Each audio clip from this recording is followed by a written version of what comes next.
What's up? Well, it's contest time. Contest time for Freddy's 562 and the Doom 143. Oh my goodness, brothers, you guys have awesome channels, man. Awesome books and awesome content. I'm jealous of all the books and stuff that you guys have. Great stuff.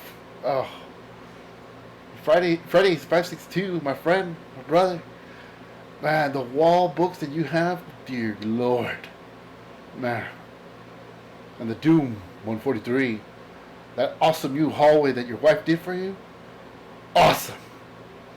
Hopefully, next time, it'll be like 100 yards worth of hallway filled with books. You're gonna have to charge admission for people to go to your house. I want my ticket.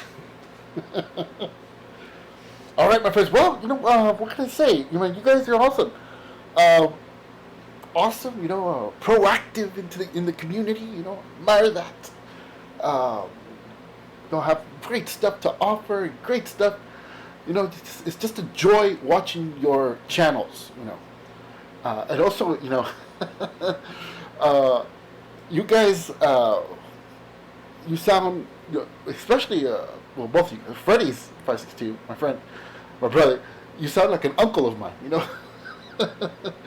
So every time I hear you, I see my uncle, and you too, Doom 143, my friend, my brother, you sound like a cousin of mine, and like I totally see him, see both of those family members, I see them as you guys are talking, it's just incredible. So anyway, well I guess we'll get to it, right? Huh? Okay, well let's see. Freddy's 562, brother. You ask, what is the hardest book to look for me? What was the hardest book? And there's a couple of books that's hard for me to look for. That they come and go. Case in point, it was Amazing Spider-Man number 122. Green Goblin's Last Stand, the one that people think that Gwen Stacy dies in that one, but she dies in 121. But 122, that's when the Goblin dies, right? So I had told this story before about that I found it at a flea market, and the girl gave it to me for $5.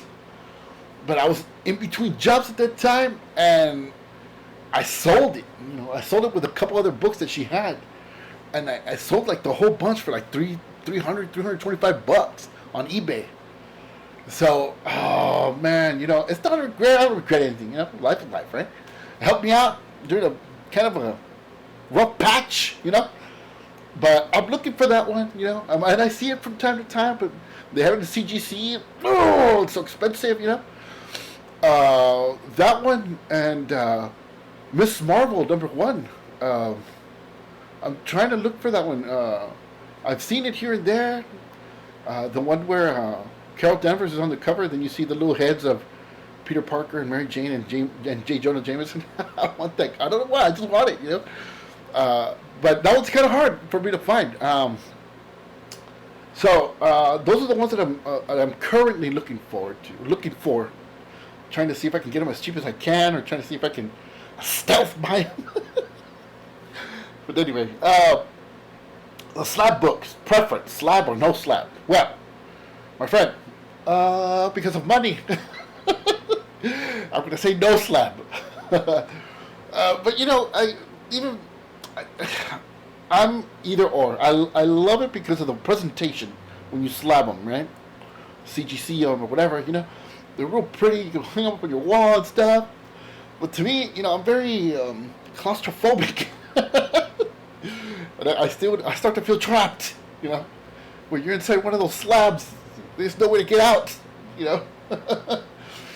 I was at the convention a couple weeks ago, or a week ago, here in town, in my hometown, and I was there in line to see Marv Wolfman, and I had my camera and everything, and trying to see if I can get an interview with him, and he was talking to some guy while he was signing, and he said the first autograph is free, and then the rest $5 each. Whoa.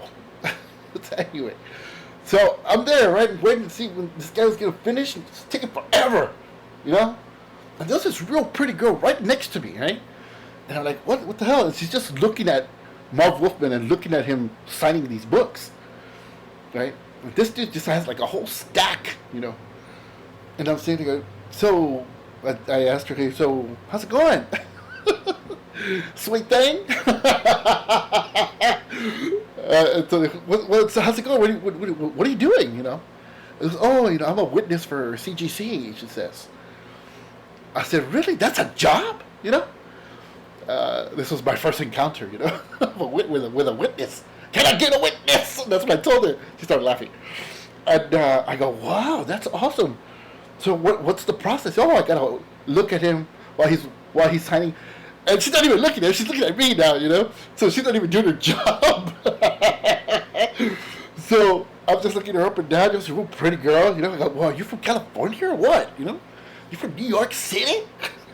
No. I'm just here. I'm a representative. I work at one of the comic shops here. I go, damn. Can you CGC me? Aye! And like every woman in my life, she rolls her eyes. Walks away.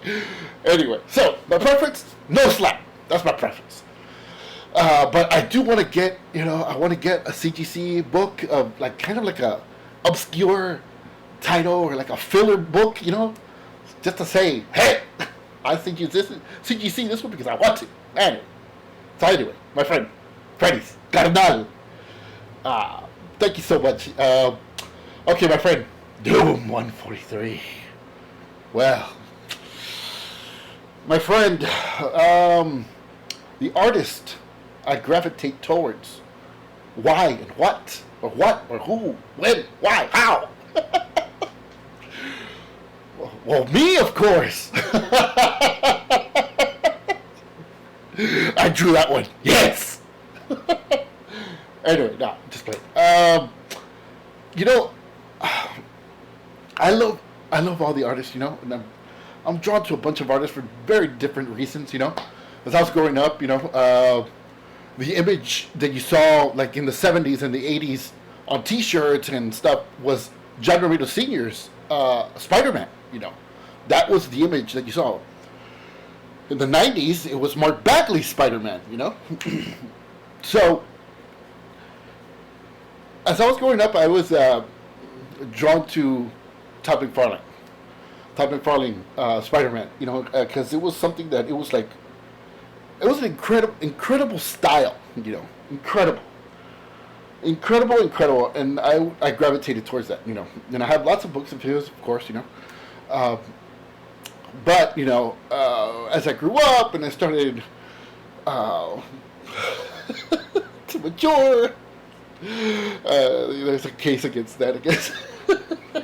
Argue about that. Anyway, a man grows wiser, appreciates his history and the history of things and where things come from. But I've always been a fan of John Romita Sr. and John Romita Jr., but mostly John Romita Sr. because I saw how he influenced many artists, and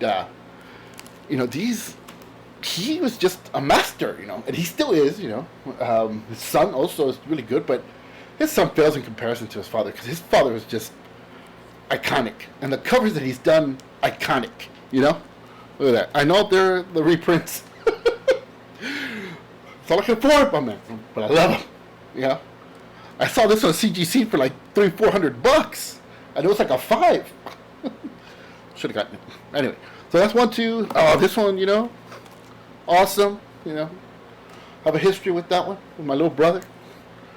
One of my top 10 or top 5 comics, this one, Amazing Spider-Man, number 200, And I recently acquired this one, not too long ago, maybe about a week or two. No, about a week ago. No, I'm sorry, a few days ago. You see, I'm scatterbrained. That's what happens. But John Romita Sr., he draws. He's an artist, an artist's artist. He's a master at his craft. He draws everything so well, you know. And case in point, I have another one of these. Boom, yeah, where I got a good deal on these. And they don't draw like people don't draw like this anymore, man. You know, it's a classic, beautiful style that you know. You know, the marriage between the writer, the artist, the wording, and the pictures is just incredible. You know, and you can see it. You can see it here, man. Yeah. See it. Look at that. There's a goblin up there. That's it, little man. Head for home, so that the gallivanting Green Goblin can see where you live. Anyway, my cold seems to have gotten better. Yeah, Peter. Awesome. You know, it's just like this beautiful technique. You know, beautiful. Look at that's it. That's his Spider. That's Spider-Man right there. That's Romita Spider-Man. Oh, you know. So he goes, you know, fighting. Beautiful. You know, he catches him right there. You know. And then hear the reveal at the end. Oh, look at that. Look at that. Take a look, Parker. A good long look. It's the last face Spider-Man will ever see. Damn you, camera.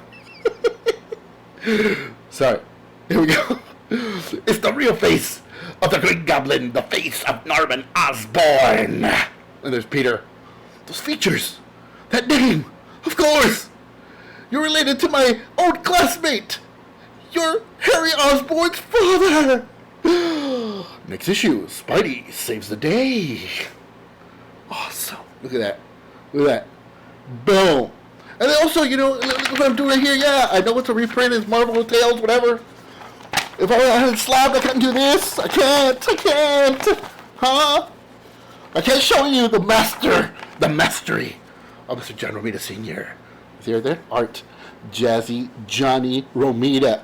Yes! Love it. Anyway. So, what have we learned today? Well, nothing about learning, you know. This is my submission, you know. Hope you guys like it. I have this book too, you know. It's got some Romita art in it. It's a pop-up book. I don't know if you guys ever seen it. It's really cool. I'll show you a little bit of it. It's got some Romita art, but a lot of Ditko art too, you know. It's like a pop-up book. Pop-up. Pop-up. See?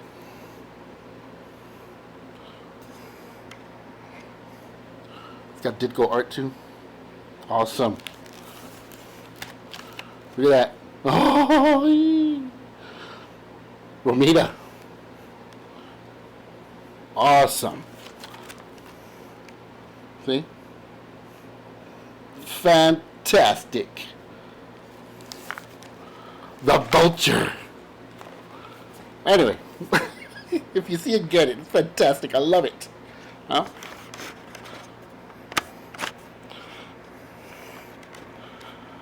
But anyway, that's my submission, fellas. I'm glad that you guys are doing this contest. You know, it speaks volumes of you guys and your collecting and your character. And I admire you guys because you guys, man, you always put 110% on everything. And, you know, much success to both of you. I hope you get 2, 3, 4, 5 million more subscribers. If you let me be subscribed like 2, 3 million times, I'll do it. But anyway, my friends, greetings and salutations from Texas. You guys are the best, man. I always look forward to your videos. You know, and I thank you guys for supporting me, you know, and for commenting on my videos, you know. Thank you so much. You know, you guys are the best, you know. And, hell, I hope I win. I want to win it all. Well, okay. Stay hungry. Keep hunting. And you guys are my heroes. You guys and all the others that put up awesome content. You guys are my heroes. Y'all have a great one. Thank you so much. And anyway, thanks again. Thanks for this contest. Thanks for thinking of us. Take care.